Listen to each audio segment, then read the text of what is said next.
my few remarks, allow me, Senator.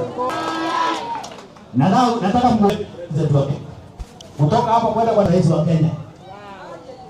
Ndugu na baadhi ya president. Itabaki leo munde kwa hivyo nataka kuongea Patrick Murimi hapo.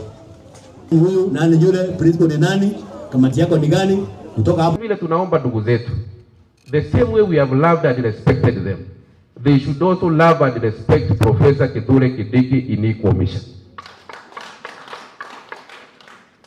Uhuru tulipenda yeye, sisi karibu, mimi karibu hata nikufia hapo nikisupport yeye, because we knew we are one people, which is true, we are one people. So the way we took Kibaki as our son, we took Uhuru as our son, our grandparents took Kenyatta as their son. We are urging them and requesting them respectfully also to take Kindiki as their son. And I know Kindiki ni mtu ananga ubaguzi. We will work for everybody in this country. Yule mtu wako Tharaka, yule mtu wako Nyandarua, yule mtu wako Nyeri, yule mtu wako Kiambu, hao watu wote ni watu ya Mount Kenya. Ama namna gani?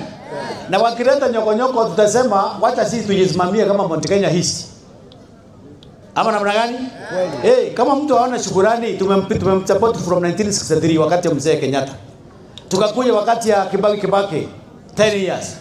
Tukakuja wakati ya mtu anaitwa Uhuru Kenyatta 10 years. Hawatosheki. Sasa vile Kindiki amekuja hapo ndio imekuwa na matatizo kubwa sana. Shetani afanya nini? Wazoee pia sisi wao hata hawa kurudisha mkono. Na watu yetu tukasema kwamba hii mti kijana yetu wamepanda.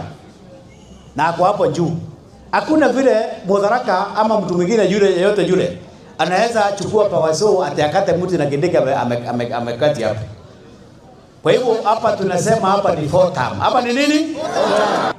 Sasa ikiwa wewe ukiwa rais ni sawa, Mount Kenya ni Mount Kenya. Wewe ukiwa deputy president, Mount Kenya ni sawa. Wewe ukikuwa rais tena, Mount Kenya ni sawa. Ukichukua mawaziri wote, Mount Kenya ni sawa. Na wengine kutoka kwa Mount Kenya wakichukua inakuwa all of us are equal but others are more equal than others. Je, hiyo ni ngwana? Ni haki? Profesa anatosha kuwa deputy president na anatosha kuwa president. Na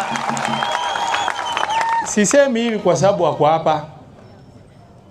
Nimempatia heshima na mimi ni mojawapo wa wale ambao hawajamtembelea kwa ofisi tangu akuwe deputy president. Lakini nina imani ya kwamba ni mtu atachunga haki.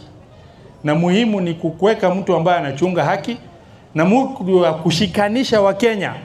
Na kuhakikisha huwezi kusema huyu Mkenya is less Kenyan na huyu Mkenya ni more Kenyan. Mumesikia hiyo maneno? Mumesikia Gachagua akizungumza juu ya Wasomali? Si umesikia akiongea vibaya kuhusu Wasomali? Mumesikia Kindiki akiongea juu ya kabila yoyote katika kabila zote ziko hapa Kenya? Hiyo ndo tofauti ya kuwa kiongozi na kutokuwa kiongozi.